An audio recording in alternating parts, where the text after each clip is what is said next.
Welcome to our channel. Sejak perang Rusia-Ukraina dimulai Februari 2022, telah terjadi krisis ekonomi antara Rusia, Eropa, dan Amerika Serikat. Sementara Rusia masih mengirim pasukannya ke Ukraina, Paman Sam dan Eropa telah memberlakukan sanksi berat terhadap ekonomi Rusia. Barang-barang Rusia dilarang, bisnis miliaran dolar mereka dibekukan. Barat bahkan mulai memaksa negara lain untuk menghentikan perdagangan dengan Rusia. Dengan menjadi oposisi dari negara paling kuat di planet ini ditambah Uni Eropa, diharapkan Putin akan mundur dari Ukraina dan Rusia akan menerima kekalahan setelah gejolak ekonomi. Tapi yang terjadi justru sebaliknya. Meskipun Rusia terkena dampak yang besar, Putin tetap memainkan permainan geopolitik yang baik dan memaksa Eropa saat ini menghadapi krisis ekonomi. Tingkat inflasi tahunan energi telah menyentuh rekor tertinggi 41,9%. Inflasi makanan menyentuh 10,4% dan sejak bulan Juli 2022, pertumbuhan PDB di 27 negara melambat karena Rusia.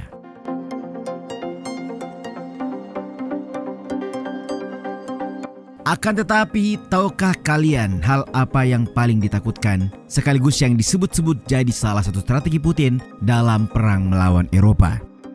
Ya, musim dingin di Eropa. Dalam tulisan bertajuk Cold Winter Ahead, Implication from a Russia Gas Cutoff for the Euro Area, menjelaskan implikasi dari politik gas Rusia. Penurunan aliran gas dari Rusia ke Eropa saat ini banyak dibicarakan. Pasalnya, kurangnya ketersediaan gas secara terus-menerus dapat berdampak parah pada kehidupan banyak orang di Eropa. Pertanyaan kemudian adalah, dengan semua dukungan AS bersama NATO serta 27 negara terdampak, meskipun tidak berperang sama sekali, bagaimana Eropa akan berakhir dalam keadaan yang mengerikan? Apa sebenarnya strategi perang Putin untuk mencekik Eropa? Teruskan ulasan ini untuk sedikit tahu gambarannya.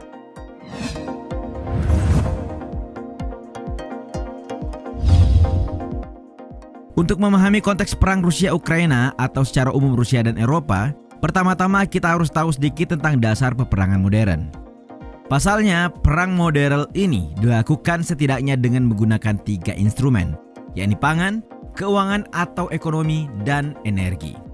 Hal ini tidak jauh berbeda dengan apa yang pernah dikemukakan Henry Kissinger, penasehat keamanan nasional AS era Richard Nixon. Menurut dia, dengan menguasai energi, maka akan lebih mudah menguasai suatu negara, dan dengan menguasai pangan, maka akan mudah menguasai rakyat. Nah, dalam konteks konflik antara Rusia dengan Ukraina dan Eropa, jelas bahwa semuanya adalah soal ekonomi. Eropa telah melakukan bagiannya untuk mencekik ekonomi Rusia, seperti yang kita lihat dalam 4 atau 5 bulan terakhir, di mana AS telah membukukan 300 miliar dolar Amerika Serikat cadangan devisa Rusia. Uni Eropa memukul Rusia dengan pajak ekstra 35% untuk vodka. Impor emas Rusia dilarang dan miliaran dolar bisnis seperti McD, Coca-Cola, dan Starbucks mulai keluar dari Rusia. Rentetan sanksi-sanksi itu menyebabkan lubang cukup besar dalam perekonomian Rusia hingga mengguncang stabilitasnya. Eropa bersama Amerika Serikat berharap Rusia cepat bangkrut dan krisis, serta akan terjadi keruntuhan ekonomi total yang pada akhirnya membuat Putin mundur dari perang. Namun yang terjadi, kendati Eropa telah terlihat memenangi perang ekonomi, masih dengan 2 aspek lainnya, Eropa justru masuk dalam bahaya yang lebih besar. Bagaimana tidak?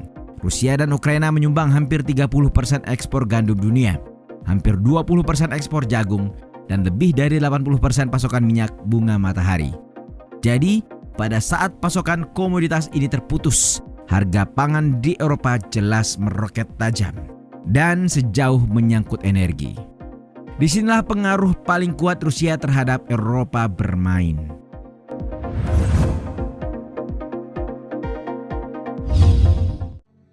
Di tahun 2020 dan 2021, sebanyak 42 dan 39% gas Eropa berasal dari Rusia. Kuncinya terletak pada jaringan pipa-pipa ini, Nord Stream 1. Sejauh ini, jaringan pipa ini adalah yang paling penting di dunia. Jika kita melihat peta, Nord Stream 1 merupakan pipa yang membentang 1.200 km di bawah Laut Baltik dari pantai Rusia dekat Saint Petersburg ke timur laut Jerman. Pembangunan pipa ini memakan biaya lebih dari 7,4 miliar euro dan merupakan patungan antara perusahaan gas Rusia, Gazprom, dan 4 mitra barat lainnya. Jika melihat peta pipa ini kembali, terlihat bahwa betapa ajaibnya Nord Stream 1 ini. Bayangkan, pipa tersebut mengangkut sekitar 58 miliar meter kubik gas alam yang sebagian besar langsung ke Jerman. Dan lalu dari Jerman, terdapat beberapa pipa yang membawanya ke seluruh negara Eropa. Negara seperti Finlandia, Bulgaria, dan Slovakia mengandalkan 70% pasokan gasnya dari Rusia. Bahkan Jerman yang merupakan ekonomi terbesar Eropa memiliki 49% gas yang berasal dari Rusia. Jadi, ketika Eropa menjatuhkan sanksi kepada Rusia, Putin melakukan dua hal penting. Pertama, ia memotong 60% pasokan gasnya ke Eropa. Dan kedua, ia mengajukan syarat yang tidak diinginkan oleh si pemberi sanksi.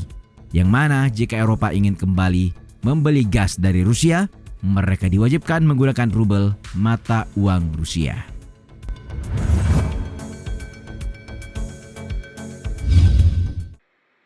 Sejak Rusia memangkas 60% pasokan gas, harga gas di seluruh dunia melonjak karena terjadi ketidaksesuaian antara ketersediaan dan permintaan. Kenyataan ini jelas menimbulkan gejolak sangat besar. Akan tetapi, jika ada yang berpendapat, kan masih banyak negara yang bisa memasok kebutuhan gas di Eropa, mengapa harus takut sama Rusia? Nah, jadi begini. Kita tahu ada 5 negara besar yang memasok ratusan miliar meter kubik gas. Antara lain Rusia, Norwegia, Amerika Serikat, Qatar, dan Australia, yang masing-masing punya pangsa pasar dan harga rata-ratanya sendiri.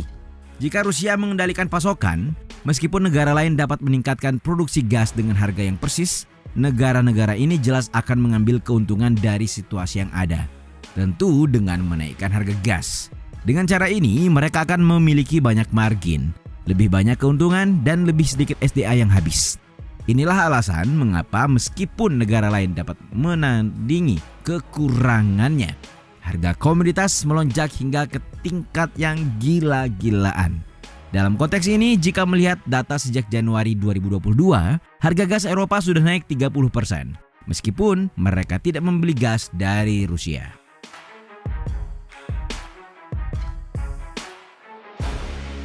Di samping itu, Rusia yang memaksa Eropa untuk membeli minyak dan gas dengan rubel menyebabkan nilainya melonjak dan jadi salah satu mata uang dengan kinerja terbaik. Di saat yang sama, harga energi mulai meningkat di Eropa karena biaya produksi setiap industri juga meningkat dan akhirnya memicu inflasi yang terus meningkat di seluruh Uni Eropa. Menurut data Eurostat, inflasi menyentuh angka 9,6% di Eropa pada bulan Juni.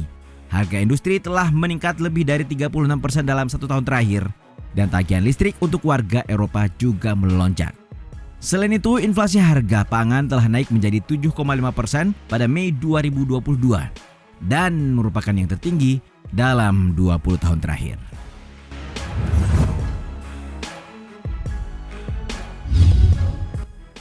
Ironisnya, semua sanksi yang tadinya dimaksudkan untuk menghancurkan perdagangan Rusia justru semakin menguntungkan posisi Rusia. Pertanyaannya adalah bagaimana?